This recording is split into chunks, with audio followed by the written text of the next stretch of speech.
quelque chose qu'on dira très très peu en self-défense. Je parle pas forcément de respecter exactement la loi.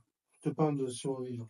Si tu attends de recevoir le premier coup pour te défendre, c'est déjà trop tard. Parce que le premier coup, s'il fait mouche, toi, t'es KO, t'es brisé, t'es cassé, et la personne n'a plus qu'à te finir, te voler, etc.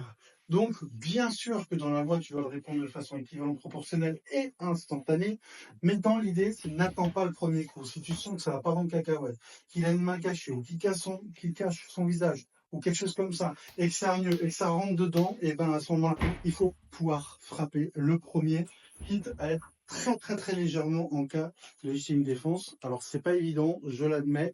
Des fois on peut dire oui, tu as frappé le premier, etc. Essayez après de prouver que vous ne pouviez pas faire autrement. Et bien sûr, il faut le faire que si vous pouvez pas le faire autrement. Mais l'idée, c'est que je ne vais pas attendre de prendre le premier golden, bam, plein pot pour me défendre, d'accord? Alors, très important, si vous devez frapper, frappez le premier, frappez vite, frappez en rafale et mettez-vous en sécurité.